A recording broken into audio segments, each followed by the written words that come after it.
Listo. Muy buenos días, tardes o noches, según corresponda. El día de hoy en nuestro podcast de la teoría de la realidad, junto a mi compañero David Ramírez, les hablaremos de la teoría del conocimiento de Paul Watzlawick. Me presento, mi nombre es Esteban Castellanos. Yo soy David y pues bueno, inicialmente les vamos a hablar un poco acerca de en qué consiste la teoría para después desde cada una de nuestras posturas pues desarrollar el debate, ¿no? Vale, perfecto. Para arrancar hablaremos del significado que le da la comunicación, o bueno, que se le da a la comunicación por parte de esta teoría, que es un conjunto de elementos que se encuentran en total interacción, en donde cualquier modificación que una persona del sistema tenga afecta la relación con otros de los elementos. Bueno, también se debe tener en cuenta que la comunicación es un sistema de interacciones en un contexto o espacio específico, ya lo explicaremos mejor. Y para ello se tienen tres principios básicos. Entonces, el primer principio es el de totalidad, que se refiere a que el sistema no solamente es la suma de sus elementos, sino que cada uno de estos elementos tiene características propias que lo definen. Entonces, no es lo mismo que tú hables así como estamos hablando animadamente en Latinoamérica, que se comprende que somos súper animados, súper fiesteros, que somos de madre, o en Asia, que pues ya son más recatados, que son mucho más, ¿sí me entiendes? El segundo es el principio de causalidad, circular, que explica que el comportamiento de cada elemento que conforma el sistema hace parte de una interacción con consecuencias, acciones y retroalimentaciones mutuas. ¿Eso qué significa? Seguramente si yo salgo, y lo mismo en Latinoamérica y Asia, si salgo y le digo a un vecino, hola, ¿qué más, parcero? ¿Todo bien? Pues él seguramente me responda igual y tengo un modo de responder parecido, porque se entiende que ese es el contexto. Mientras que si en Asia llego y le digo a alguien de la misma manera, pues seguramente me mire feo y seguramente pues me termine pues saliendo corriendo de mí prácticamente, por lo que por lo que esta cultura es así. Entonces eso es una retroalimentación, el cómo reacciona la otra persona y el cómo yo reacciono también a su reacción, porque seguramente aquí estaría conversando con mi vecino al cual salude, pero en Asia estaría, no sé, todo rojo y súper apenado. Y el tercero es el principio de regulación. Entonces, en este principio se afirma que para que haya una comunicación adecuada se deben respetar o cumplir reglas o normas mínimas. Por ejemplo, si en Asia, en vez de decir eso, seguramente yo hubiera hecho esto, que es como el saludo, para iniciar una conversación, seguramente me haya entendido más. Ese saludo es una regla. Y esa regla lo que hace es como determinar qué se va a hacer, qué se va a decir. Es una especie de ritual. Y entonces, si uno sigue esa regla, seguramente sea más aceptado por ese contexto o la comunicación sea mucho mejor. Muy buen punto, David. En verdad, gracias por recordar los principios de la comunicación.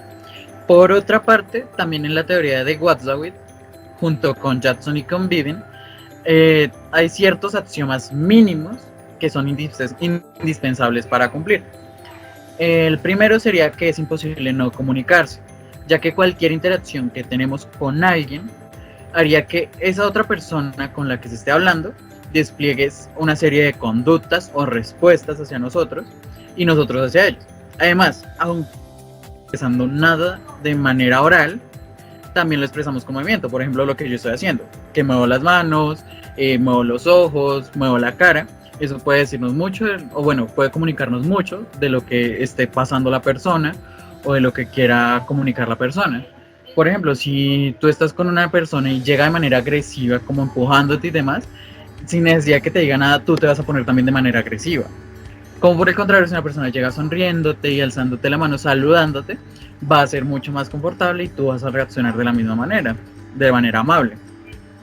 Por otra parte, también tenemos los niveles de contenido y las relaciones de comunicación, ya que el contenido del mensaje que estamos enviando o comunicando se interpreta por la otra persona dependiendo de la familiaridad o la relación que se tenga entre las partes.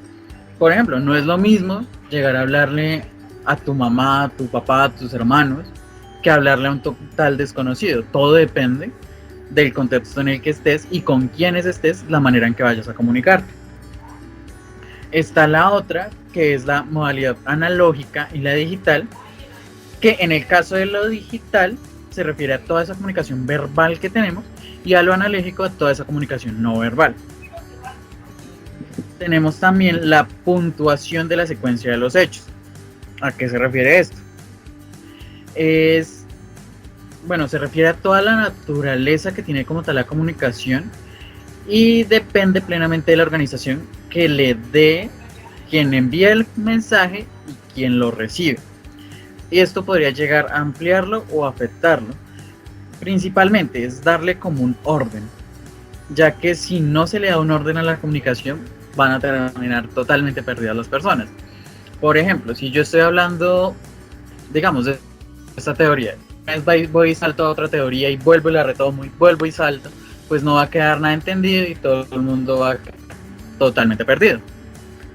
Por otra parte, y para finalizar con los axiomas, tenemos la comunicación simétrica y complementaria, que en esta se busca o se espera que las partes que se estén comunicando estén cómodas y estén estén cómodas y se lleve de la manera más adecuada. Y en mi opinión, la comunicación simétrica sería como la mejor para llevar, ya que los implicados se encuentran en igualdad de condiciones. Que por otro lado está la complementaria, que en esta ya pues las partes tienen, o alguna de las partes tiene o mayor jerarquía o mayor autoridad. Ejemplo tal con, digamos, nuestros padres, que ellos tienen un rango de autoridad mayor al de nosotros. Sin embargo, en mi opinión, consideraría que sería mejor una simétrica en la que ambas partes estemos en igualdad de condiciones y que sea mucho más fácil el entenderse y generar confianza, que con autoridad, que muchas veces se presta para el conflicto. No sé qué tú opinas. De hecho, Sí, continúo. de hecho, cabe aclarar que si algunos de estos axiomas llegan a fallar, podrían darse unos malentendidos en la comunicación. Y esa pregunta es súper interesante, pero pues antes de responderla quiero hacer un pequeño punto, y pues a modo de finalizar pues ya la explicación de la teoría.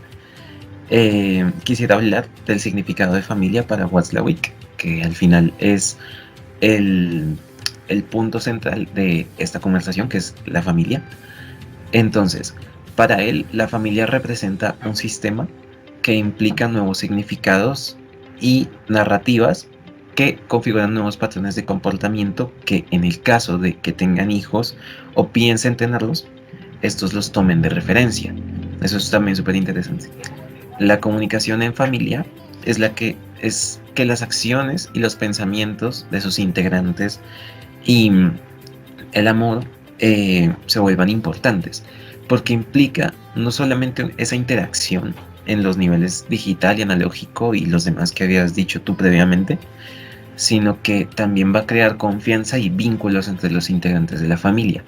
Y pues respondiendo a la pregunta pasada, pues depende mucho del contexto, porque imagínate tú en una empresa con tu jefe, pues sea súper complicado establecer una comunicación simétrica, aunque pues hay modelos de negocio que lo toman y son súper interesantes, pero ciertamente esas relaciones de poder son algo que, más allá de quitarlo, yo siento que hay que aprender a vivir con ello, porque están en todo lado. Entonces pues esa sería mi opinión. Vale, muchas gracias, David. Es interesante tu punto de vista por el hecho de que sí, tienes razón. O sea, a pesar de que no es precisamente la mejor opción, en mi opinión, claro, para una comunicación, pues es necesaria de todos modos en muchos contextos, especialmente en el que tú dices, que en el trabajo. Que muchas veces si el jefe de verdad se pone al mismo nivel que los trabajadores, muchas veces lo que hacen es que le maman gallo, por así decirlo, y no hacen nada. Bien, David, para continuar quisiera que me contaras qué opinas sobre esta teoría inicialmente. Ok, pues yo digo que para el contexto actual es súper interesante, porque no solamente el contexto actual, ojo, de virtualidad, pandemia, ay, no sé qué, llamadas, sino también el contexto en el que vivimos, las redes sociales, la comunicación incluso que podemos tener tú y yo en persona, yo que sé, tomándonos un café o algo así, porque es una manera de entender las comunicaciones como una especie de lenguaje por sí mismo. en el que no solamente importan los elementos o sea, verbales únicamente, sino los no verbales. Y eso incluye muchísimas cosas, no solamente los gestos, sino también ironías que yo haga, bromas, simplemente miradas. Hay comunicaciones así que implican muchísimo desarrollo de confianza, que en esos niveles de relación que tú decías, modulan muchísimo la comunicación y generan mucho vínculo. Y son cosas que uno no se pone a pensar y uno termina viendo por el hecho de que estas teorías precisamente existen. Cuando se emite esa comunicación y se logra extrapolar a todas las esferas que corresponde, es una especie de catarsis en la que la comunicación pasa a ser mucho más que solamente mensaje y uno puede asimilarla mejor, analizarla mejor y pues eso. Concuerdo contigo y especialmente, bueno, ya llevándolo un poco al panorama actual de verdad de la virtualidad y demás, tal vez se llega a complicar un poco por el hecho de que en muchas ocasiones no se puede hacer esto que estamos haciendo nosotros, por ejemplo, de activar nuestras cámaras y ver al menos lo que está hablando, haciendo el otro, o lo que está, cómo se mueve, cómo se expresa. Eso también puede llegar a dificultar un poco la acción de esta teoría en este tiempo, en este momento que estamos hablando de virtualidad. Por otra parte, concuerdo contigo totalmente en el hecho de que pues nos permite visualizar tanto lo verbal como lo no verbal, y asimismo pues estudiarlo, no pasarlo por alto, porque incluso en muchas ocasiones las personas nos llegan a decir algo, pero como con los movimientos o las gesticulaciones que hacen, expresan algo totalmente diferente a lo que nos están diciendo. Entonces podríamos analizar todo eso. Muchas gracias, David. Por otra parte, ¿qué implicaciones tienes que tendría para nuestro rol como psicólogo esta teoría? Actualmente, claramente. Pues bueno, yo creo que en los psicólogos puede ser muchísimo para entender mejor los mensajes que emiten los consultantes y los que también propiciar la creación de los que podrían dejar de lado el síntoma. Porque en cuanto a los psicólogos, un psicólogo, quieras que no, se va a poner a analizar siempre la comunicación que haya. De hecho, hay muchísimas estrategias en las que se pone en un documento, entonces, cómo va vestido, cómo es su lenguaje, cómo responde las preguntas. Y eso es súper interesante porque si le añadimos estos axiomas, estos principios, cuando el psicólogo vea, por ejemplo, que una persona va, por ejemplo, desarreglada a la primera sesión, pues bueno, se supone que si es una consulta psicológica y es la primera sesión, pues la primera impresión es como un psicólogo, es serio. Entonces la idea es ir, pues no como uno iría, yo que sé, como uno está recién levantado en pijama, ¿sabes? Y eso da muchísimas pistas que se pueden poner ahí y hacer informes pues muy parecidos. Tú puedes decir, vale, esta persona viene muy triste, no se quiere arreglar, está súper desorganizada, no hay cuidado. Entonces lo que podemos inferir es que igual no tiene ganas. Por tanto, dependiendo pues de lo que responde en consulta, obviamente no es tan fácil, ojalá lo fuera. Uno puede decir, vale, entonces tiene depresión, ¿sí? Y ahí uno sabe, bueno, entonces hagamos esto y esto. Entonces, por eso me parece tan importante. Además, esta teoría de una vez pone como un estándar en lo que la comunicación significa. Y eso es muy importante porque, por ejemplo, si yo me voy a hacer una especie de trabajo en San Vicente del Caguán o en estas zonas tan afectadas por el conflicto armado, eso puede generar muchísimos aprendizajes significativos, no solamente para uno, para poder analizar, sino para las personas, para decirles, oye, esto está pasando, esto es importante, y pues podemos hacer algo para mejorar. Vale, muchísimas gracias. Es muy interesante tu postura. Concuerdo contigo en el hecho de que nos puede ayudar mucho en nuestro rol como psicólogos actualmente, ya que nos da precisamente todas esas herramientas para analizar toda la comunicación, todos los gestos, todo lo que se habla, todo lo que se hace, especialmente lo que tú dices en una consulta, de que llega el paciente sin arreglarse, mejor dicho, estando en, digamos, las peores condiciones que para esa persona. Ya después pues se analizaría con discursos de sus familiares o amigos si siempre era así o no. el que eso precisamente nos permite pues inferir los posibles, las posibles patologías o problemas por los que esté pasando la persona. O sea, en ese punto la verdad estoy muy de acuerdo contigo. Sin embargo, no tampoco podemos olvidar el hecho de que en muchas ocasiones precisamente estas personas van así es por a veces en ocasiones falta de recursos y demás, así que también habría que explorar mucho esas dimensiones también, no solamente el quedarnos con esa impresión de que no nos está comunicando esto, también tenemos que ver todo el contexto detrás de esa persona para sí mismo pues llegar a una solución posible o bueno, llegar a un diagnóstico aceptable y así mismo empezar a trabajar en su tratamiento o terapia. Dime. Sí, pues me pareció súper interesante, claramente, y más cuando estamos hablando de Latinoamérica o de Colombia, que son países pues con tanta falta de recursos. Entonces, pues ya precisamente hablando de eso, que yo consideraría eso que tú dices un reto, ¿qué retos o desafíos tenemos como psicólogos para manejar esa familia colombiana, esa familia latina, o esa familia que actualmente existe bajo los supuestos de esta teoría? ¿Tú qué opinas? Bueno, en Colombia, yo creería que el principal factor que nos dificulta en Colombia el llevar bueno, el presentar esta teoría o tomar esta teoría de base es el hecho de que no hay una comunicación adecuada. O sea, porque si lo vemos, está marcado en nuestra historia por tanto conflicto, tanta guerra, tanto narcotráfico que ha habido en nuestra historia, que demuestra que precisamente no tenemos una buena comunicación, porque la mayoría se basa en violencia. Nuestras comunicaciones, por más pacíficas que traten de ser, por lo general terminan en violencia, tratándose mal, insultos, golpes, conductas agresivas que sin necesidad de llegar a los golpes ya se vuelven agresivas, ya las personas se vuelven agresivas.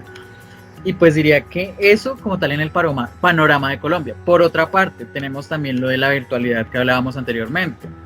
No muchas personas tienen los recursos precisamente para adquirir o bueno, para poder llevar una terapia, digamos, de manera virtual o tan siquiera ni siquiera poderla llevar de manera presencial por falta de recursos, lo cual también pues dificulta bastante la acción como de nosotros de psicólogos o de aplicar esta teoría, porque no podemos analizar muy bien esos discursos, no podemos analizar esa comunicación ni el lado verbal, ni siquiera tampoco como del no verbal. Entonces también sí es como el mayor reto, diría yo, que es la mala comunicación que se tiene en Colombia. Y por otra parte habría que mejorarla, que para eso también pues podría de pronto ayudarnos la teoría para mejorarla en una familia que venga a nosotros a consulta con nosotros y así mismo pues irla ayudando con esa comunicación, a que mejoren esa comunicación para ya en cierto punto que esté la comunicación bien, atacar ya directamente los problemas, porque sí, se pueden ir atacando lentamente, pero atacarlos directamente ya para así mismo mejorar la interacción familiar y solucionar todos los problemas por los que hayan venido a consulta, diría yo en mi opinión. Eso es muy, muy cierto.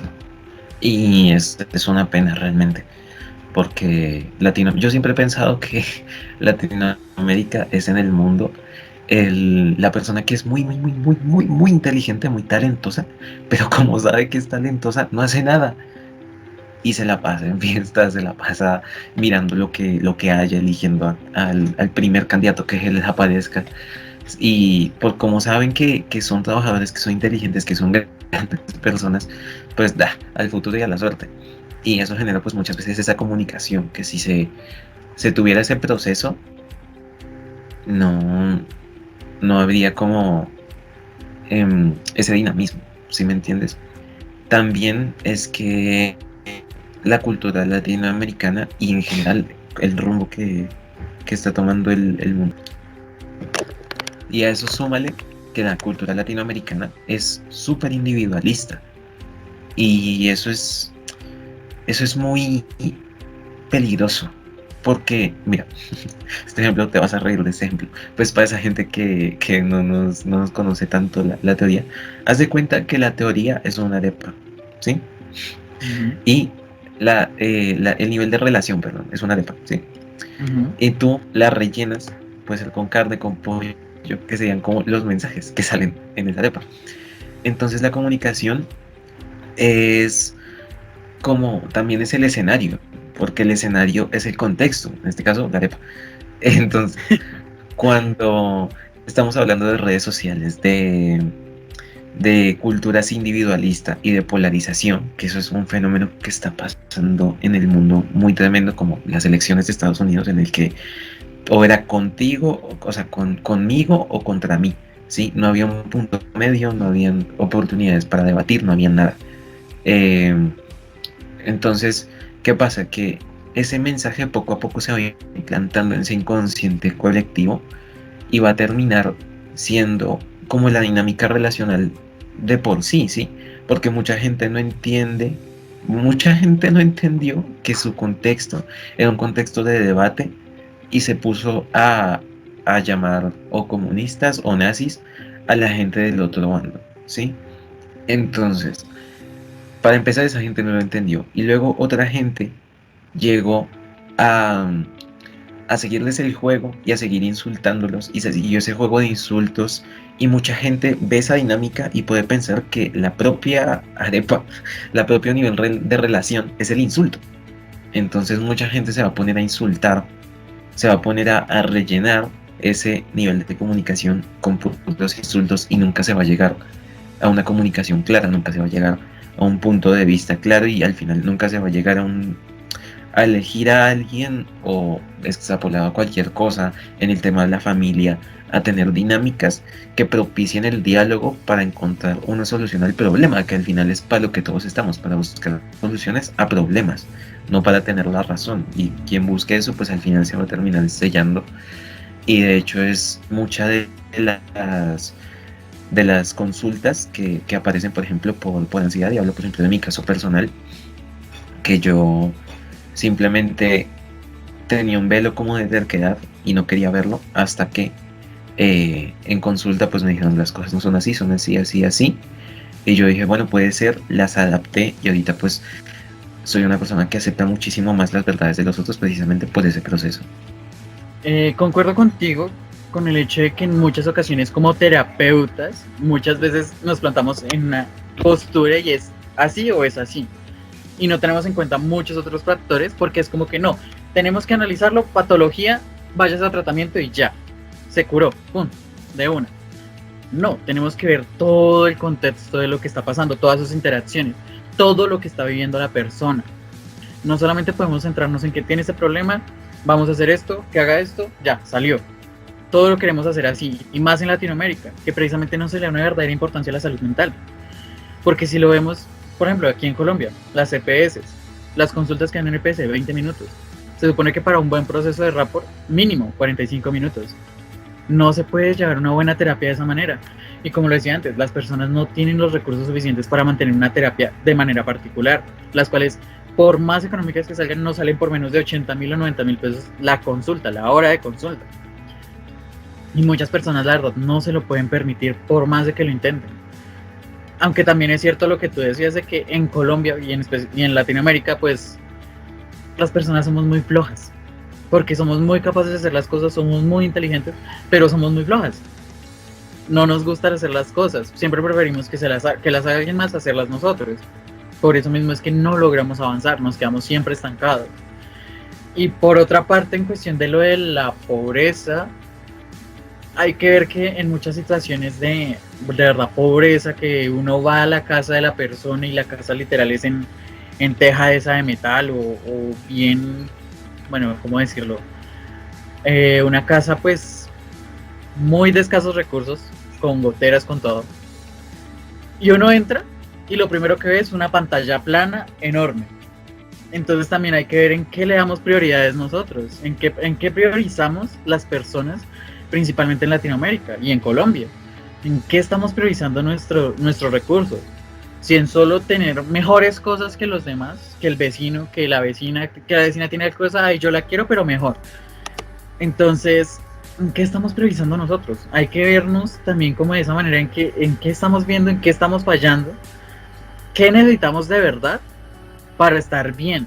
Porque sí, o sea, lo material, listo, nos ayuda, nos sirve, pero no lo es todo. Para tener una buena salud física, por ejemplo, que es en lo que la mayoría se preocupa, es totalmente necesario tener una buena salud mental. Porque de lo contrario, todo, absolutamente todo, va a fallar, no va a funcionar nada, en mi opinión. Claramente, yo estoy completamente de acuerdo contigo. Y pues realmente así es la cultura, ¿no? Eh, entonces, pues bueno, yo pensaría que esos son los retos, esos son los desafíos. Y pues realmente hay muchísimos más, pero como si tuviéramos que ponernos una hoja de ruta. Yo creo que esos serían los primeros puntos. Quitar la cultura del individualismo, de la polarización, eh, saber a qué le priorizamos en vez de pues, el televisor de pantalla plana, tener pues algo para comer. Y que los procesos de salud, aunque esto es un tema súper complejo y no tanto dedicado a los psicólogos, sino a los políticos y bueno, esa gente en la que no podemos confiar mucho, eh, esa gente, pues mejorar el sistema de salud, tanto pública como privada, para que o el sistema de salud pública funcione o tú como persona puedas decidir meterte a un sistema de salud privada sin tener que costarte un ojo de la cara. Buen punto. ¿Sabes? Estaba pensando que se nos escapa un pequeño detalle. Y es el hecho de que no solo podemos mirar a los pacientes o al entorno que nos rodea, sino también tenemos que mirarnos a nosotros mismos, evaluarnos a nosotros mismos. Ya que en muchas ocasiones, precisamente esa comunicación que llegamos a tener con los pacientes no llega a ser la más adecuada. Entonces también tenemos que analizar todo eso. Y no, también por otra parte, no solo debemos mantenernos en que yo soy psicólogo, yo no tengo nada. Porque en muchas ocasiones los psicólogos, especialmente los recién egresados, tendemos a tomar cierta parte del discurso del paciente y lo apropiamos. Llegamos a apropiarlo y, por ejemplo, pasaba en el marco del posconflicto, de que psicólogos recién egresados que escuchaban los relatos de todas estas víctimas de la guerra, que, que pues, ¿qué? Perdón, que, que empezaban a tener sueños y pesadillas con lo que habían vivido las personas que estuvieron en el conflicto, a pesar de que ellas nunca estuvieron en el conflicto, nunca vivieron eso y llegaban a presentar esos síntomas. Por eso también para nosotros es muy necesario ver de qué nos apropiamos y no es malo. Sé que para muchos es difícil porque es como que yo soy psicólogo porque tengo que ir con otro psicólogo, pero lo mejor sería de verdad llevar una terapia continua con un colega, precisamente para no apropiarse de esos discursos que podrían llegar a afectar nuestra labor profesional y también nuestra vida personal como tal. Bueno, no siendo más, vamos a continuar. David, quisiera que me comentaras qué podrías concluir de lo que hemos conversado, qué podrías extraer de lo que hemos conversado. Pues yo siento que lo más importante es el ver a la comunicación como un factor muchísimo más relevante en nuestras vidas, no tanto el hecho de notarlo como, ah, sí, yo hablo con esta persona, yo tal cosa, sino el notar, bueno, si me estoy sintiendo mal, porque, o sea, que estoy comunicando yo para sentirme así. Y también yo considero que la teoría de la comunicación es una herramienta súper, súper, súper útil para los psicólogos. Y más que todo para entender a las familias, a las azotadas por el conflicto armado, a las azotadas por la pobreza, a la gente que está pues lastimosamente en depresión, en ansiedad por tantas cosas que pasan en el mundo y en sus propias cabezas. Y las familias que los acompañan. Quieras que no, pues uno empieza a ver esa teoría en las comunicaciones que se dan en la vida cotidiana. Y me parece que es una práctica bastante sana.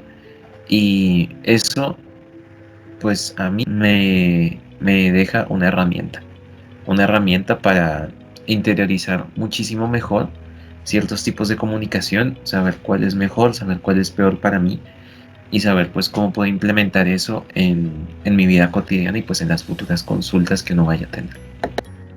Vale, muchas gracias. Estoy de acuerdo con tu punto de una herramienta útil para los psicólogos, ya que nos permite pues analizar por completo los mensajes que recibimos y también los que le damos. Eh, También pues diría yo que esta herramienta nos puede ayudar para comunicarnos con nuestra propia disciplina y también de manera interdisciplinar con otras disciplinas que de cierta manera estén relacionadas, aunque si lo vemos bien, de manera global, todas las disciplinas necesitan comunicarse, todas las disciplinas necesitan comunicación entre ellas. Entonces, eso, lo que podría concluir o extraer de lo que hemos hablado principalmente sería el hecho de que en la actualidad nuestro contexto afecta mucho precisamente esa comunicación y habría que mirar estrategias como tal, pero ya desde un punto político, de verdad que la política se involucre en la salud mental de las personas para mejorar esta conducta de comunicación, porque de lo contrario, al paso que vamos, principalmente en Latinoamérica y Colombia, sobre todo Colombia, es que se va a seguir ese conflicto si no se mejora esta comunicación precisamente que tenemos. Por otra parte, quisiera que me contaras en qué te vas pensando o qué te queda a ti de esto, aparte de lo que ya nos dijiste, que lo ves como una herramienta para interiorizar mejor todos los tipos de comunicación. Pues bueno, yo opino que en lo que me voy pensando es en que la comunicación es algo mucho más latino de lo que parece. O sea, la teoría sí la propone Watzlawick y los ejemplos que se ponen son en los Estados Unidos. Yo mismo puse ejemplos de Estados Unidos y de Europa y de cosas así. Pero la comunicación también influye en el contexto latino, en el contexto colombiano. Y precisamente si se hace esa teoría, pues es para que funcione en la mayoría de casos. Entonces, yo siento que hay que dejar un poco de lado el hecho de mirar si una teoría es de este sitio o de este otro, quién la hizo, quién no, de qué país fue. Y realmente nosotros aceptar lo que nos parezca funcional y pragmático, lo que veamos que funciona y trabajarlo así. Se necesita un apoyo gigantesco pues de la psicología colombiana, si es verdad. Y si se puede obtener material de Latinoamérica y de Colombia, pues a ver, mucho mejor. Pero yo siento que no hay muchas cosas que obedecen más a la pragmaticidad que a la partida de nacimiento de quien hizo esa teoría. Oye, muy buen punto y concuerdo contigo. Mira que eso que nos comentabas es bastante cierto por el hecho de que en muchas ocasiones pues nuestros maestros, gente que conocemos dicen como que esa teoría no es tan válida, o sea, esa teoría fue nacida en Alemania, en Estados Unidos, no aplicaría para nuestro contexto. Bien, listo, puede que no aplique del todo, hay ciertas cosas que sí aplican, las cosas que no aplican se pueden adaptar para nuestro contexto, como por ejemplo lo veíamos en algunas pruebas pues sí, fueron creadas para, digamos, niños alemanes, adaptémoslas para que la puedan usar también niños colombianos, por ejemplo, que se pueda usar también en Latinoamérica. La cuestión es de adaptarlas o en caso de que verdad se vea que no se puede adaptar o no hay un punto de adaptación para eso, ¿qué nos impide crearlo?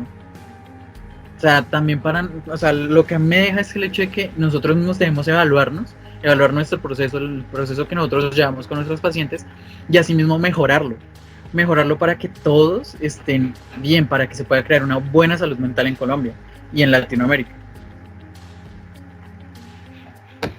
Exacto, muchas veces se lleva este tema de la cultura de la dignidad y entonces que si no lo hace tal persona no es digno, que si no lo hace tal cosa cuando lo que importa es más el rigor y más las acciones que el propio contexto.